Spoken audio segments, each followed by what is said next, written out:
Olá, meus queridos do WA Concurso, vamos para mais uma aula. Agora vamos falar sobre verbos modais também. Aqui está uma representação das bandeiras que já passaram pela Grã-Bretanha. Ela começou sendo bandeira da Inglaterra com o símbolo aqui dos cruzados, né? Depois uniu-se na Escócia em 1606, ano até da criação do exército da rainha. E o rei James aí fez essa união em 1606. Logo depois, a rainha Anne, ela uniu a Irlanda do Norte e aí em 1801 criaram a bandeira que até hoje a gente conhece. Essa bandeira é de 1801. Vamos à nossa aula. Aula de verbos. Falando sobre verbos modais, é a nossa terceira e última aula de verbos modais. Essa aqui é a nossa aula 3. Vamos falar aqui de shall. O shall, ele é um daqueles verbos que estão em desuso, caindo em desuso hoje, tá? Então, dando uma olhada aqui nesse quadro aqui do lado, a gente começa a ver o seguinte, ele é pouco usado atualmente. Antigamente ele era até usado na primeira pessoa no lugar do will, quando a gente ia fazer o futuro. Em vez de eu dizer I will go, eu diria I shall go. Era um negócio assim muito elitista, tá? Bem educado, bem polido, I shall go. Mas hoje em dia está caindo em desuso, tá ok? Para sugestões, instruções, hoje a gente usa mais o should no lugar do shall. Para fazer oferta a gente pode usar o can, o could. O could vai ser muito educado, como eu falei em aula anterior. E para promessas a gente usa o will, porque eu digo I will go com a ideia de promessa. I will. Eu vou. Mas vamos ver o uso do shall mesmo assim. O shall, usado para sugestões, fica shall we have a pizza for dinner? Ele é muito comum para esse uso aqui, tá? É o melhor uso para ele, é sugestões. Ou instruções, no caso, dando a ideia de sugestão também. Vamos ver promessas, nós temos you shall be blessed after repenting from your sins. Você deve, né? Uma promessa, né? Você será abençoado depois de se arrepender dos seus pecados. Instruções, dando ou recebendo instruções, a gente pode dizer you shall keep your gloves, because this is a hazardous substance. Você deve manter as suas luvas, é uma instrução, porque você vai trabalhar com uma substância que pode ser prejudicial à sua saúde, que é prejudicial na verdade. Uma oferta, shall I carry this for you? Como eu falei para vocês, a gente usaria mais o could nesses casos. Vamos ao próximo. Aqui nós temos o should, que está substituindo o shall aos poucos. Ele pode ser substituído também, por o ought to, porém parecendo mais formal. O ought to é mais formal, é mais requintado, assim, elitista. Forma negativa para aviso indicar algo ruim ou errado. Quando a gente usar o should, que a gente está dando uma sugestão, um aviso que algo ruim pode acontecer, algo errado pode acontecer. Aviso, sugestões. Should we have pizza for dinner? Quer dizer, eu estou dando uma sugestão igual eu poderia fazer com aquele shall que a gente viu no slide passado, tá ok?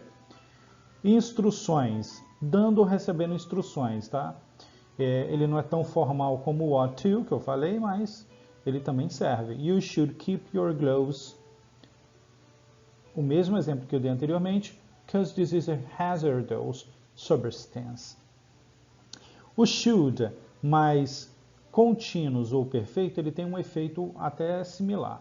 Quando eu vou usar ele com perfeito, o sujeito não cumpriu uma obrigação e, nesse caso, por esse fato, ele é irresponsável, tá ok?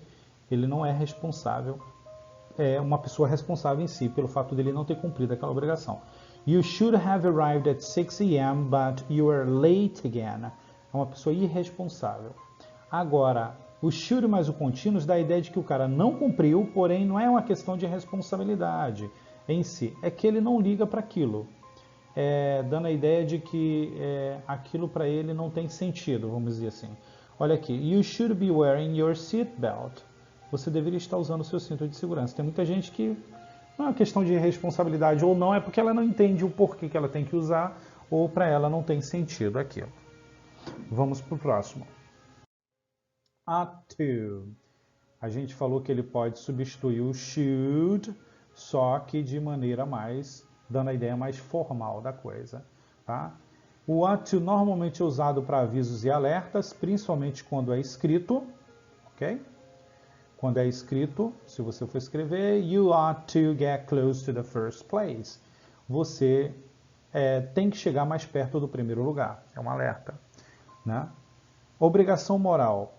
Porque o ought to, ele é muito encarado com a ideia de obrigação, mas ele é uma obrigação no sentido moral da coisa. You ought to protect your children against the evil of this world.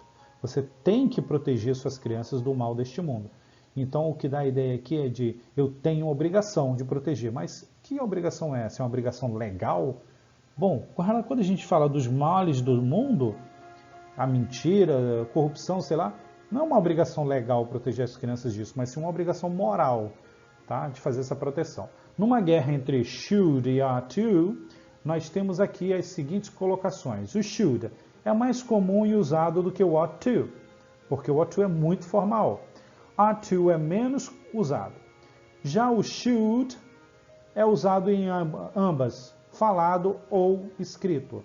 E o ought to é mais usado quando a gente fala em escrito, porque pelo fato dele ser muito formal, ele vai ser mais usado para dar anúncios públicos, por exemplo. Aqui, o should expressa uma opinião subjetiva, tá ok? É uma coisa meio que pessoal, ok? Já o ought to expressa uma visão objetiva da coisa. Como é que é uma visão objetiva? Como eu falei, ele é formal, então ele é como se fosse para declarar algo que é um fato. Por exemplo, se você entrar aqui e não usar capacete, você pode acabar machucando a cabeça, pode cair um peso na sua cabeça. É uma coisa que não tem a ver com uma opinião pessoal, mas sim com uma visão mais objetiva de como funcionam as coisas. E o should serve para expressar uma visão pessoal, está casando mais ou menos com o que está escrito aqui em cima, de quem fala. Já o ought to expressa uma visão da sociedade, é uma coisa mais abrangente. Tá ok? Então é isso, nós falamos hoje sobre o shall, should e ought to, essa é a terceira aula, aula 3 de verbos modais. Muito obrigado!